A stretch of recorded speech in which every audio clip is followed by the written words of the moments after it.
Reels वाली बहू। प्रज्ञा को रील्स बनाने का बड़ा ही क्रेज है और वो दिन भर रील्स बनाती रहती है। खाते पीते घूमते फिरते घर में कॉलेज में रील्स बनाने के कारण प्रज्ञा पूरे कॉलेज में हाईलाइटेड है। जहां उसकी रील्स सभी को पसंद आते हैं, वहीं मनीषा चिंता में डूबी रहती है। एक रोज जब खाते हुए प्रज्ञा रील्स बना रही होती है, तब मनीषा कहती है, एक मिनट भी चैन नहीं है इस लड़की को। ये नहीं कि खाना तो आराम से खा ले, लेकिन नहीं, अरे थोड़ी देर रील्स नहीं बनाओगी तो आसमान नहीं टूट पड़ेगा। अरे मम्मी, इसी को तो कहते हैं डिटर्मिनेशन। तुम नहीं समझोगी ये सब। भगवान, इस लड़की को सद्बुद्धि दे। जब देखो तब टेढ़ा बाका मुंह बनाती रहती है। मनीषा की बात का प्रज्ञा पर जरा भी असर नहीं होता और वो खाते खाते रील्स बनाती रहती है। दिन बीतने लगते हैं और देखते देखते प्रज्ञा का कॉलेज भी खत्म हो जाता है। आए दिन कोई ना कोई मनीषा को प्रज्ञा की शादी करवाने का सुझाव दे जाता है। सब ठीक ही कहते हैं, प्रज्ञा की शादी कर देनी चाहिए। अपने घर के काम काज में व्यस्त हो जाएगी तो खुद ही ये रील्स और नाच गाना बंद हो जाएगा।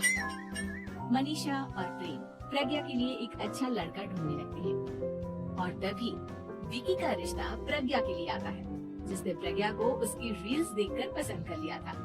अगले दिन विकी अपने माता पिता के साथ प्रज्ञा के घर पहुंच जाता है और प्रज्ञा साड़ी पहने हाथों में चाय की ट्रे लिए उनके सामने आती है। जब विकी को पसंद है तो हमें भी बहू पसंद है। बहन जी, आप बारात की तैयारी कीजिए। एक बार लड़का लड़की अकेले में बात कर ले तो अच्छा रहेगा। हाँ हाँ, क्यों नहीं। मनीषा विकी को प्रज्ञा के कमरे में भेजती है, जहां प्रज्ञा पहले से ही रील्स बना रही होती है। तभी विकी कहता है, आ गए आपके साजन जी। हमारे साथ ये रील्स कंप्लीट करती तो और भी अच्छा रहता। अच्छा जी, अब आ ही गए हैं तो बना ही लेती हूँ आपके साथ। दोनों मिलकर रील्स बनाते हैं। जब भी मीट और तुरंत पोस्ट भी कर देते हैं। फिर विकी कहता है, जब आप साड़ी में चाय लेकर आई तब मुझे लगा कि कहीं मैं गलत घर में तो नहीं आ गया। अब सही है। दोनों की शादी पक्की हो जाती है और शादी के दिन भी प्रज्ञा रील्स बनाने से चूकती नहीं। यहाँ तक कि बारात के समय भी नाचते हुए रील्स बनाती है। सभी लोग प्रज्ञा की तारीफ के पुल बांध देते हैं और प्रज्ञा नाचती गाती अपने ससुराल चली जाती है। सब कुछ अच्छा चल रहा होता है। प्रज्ञा यहाँ भी दिन भर हर चीज की रील्स बनाती रहती है।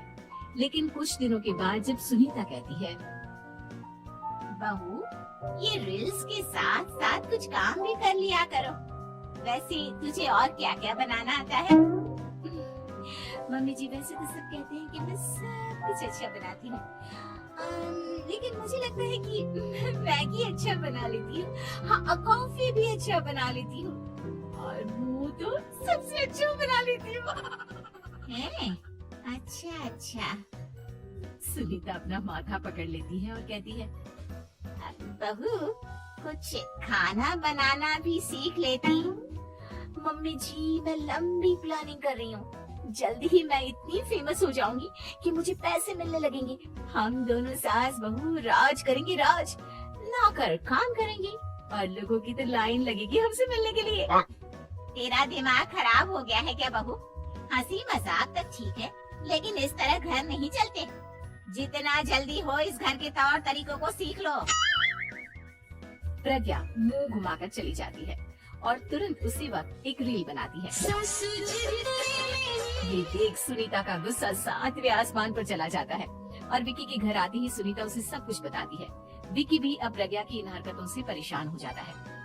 तुम टेंशन मत लो मम्मा, मैं देख लूंगा। विकी कमरे में जाता है तो देखता है कि प्रज्ञा रील्स बना रही है।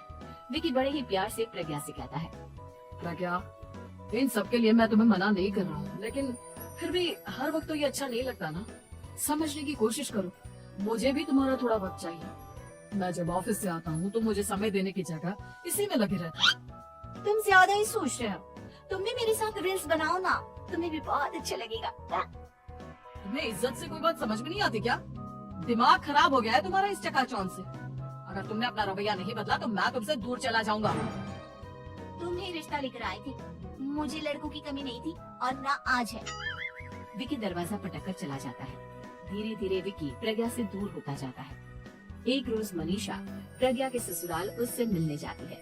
तब सुनीता उससे कहती है, बहन जी, अब आई हैं तो कुछ दिन यहाँ रहकर जाइएगा, आप ही का घर है।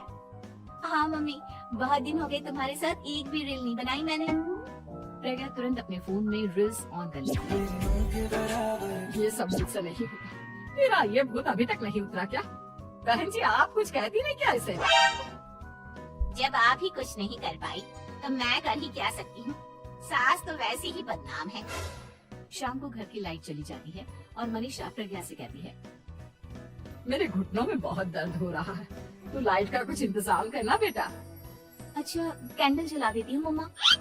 प्रज्ञा गाते हुए कैंडल जलाती है और खिड़की के पर्दे के पास रख देती है। मनीषा, जिसे बहुत दर्द हो रहा है, वो सो जाती है और प्रज्ञा हमेशा की तरह अपनी रील्स में लग जाती है।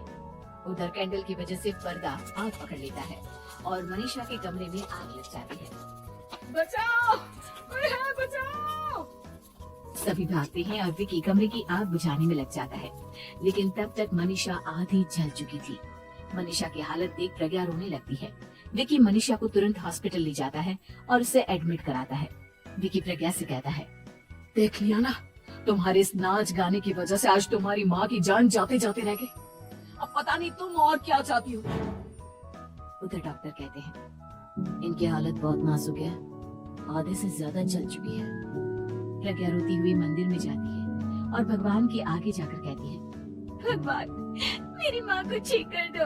मैं कसम खाती हूँ, आज से ये रील्स बनाना छोड़ दूंगी। बस मुझे मेरी माँ वापस मिल जाए। 2 दिन बीत जाते हैं और मनीषा खतरे से बाहर आ जाती है। पेशेंट अब ठीक है, आप लोग उनसे मिल सकते हो। सब कोई मनीषा से मिलता है और प्रज्ञा सबके सामने अपना फोन तोड़ देती है। मुझे माफ कर दो मम्मा, मैंने तुम लोगों की बातों को नजरअंदाज किया। बेटा, कोई भी चीज जरूरत से ज्यादा खराब है। मैंने तुम्हें रील्स बनाने से कभी मना नहीं किया, लेकिन हर वक्त एक ही चीज तो सही नहीं है। मैं समझ गई हूँ मम्मा, आई एम सॉरी। प्रज्ञा उस दिन से रील्स बनाना छोड़ देती है और पूरी तरह से अपने घर में लग जाती है।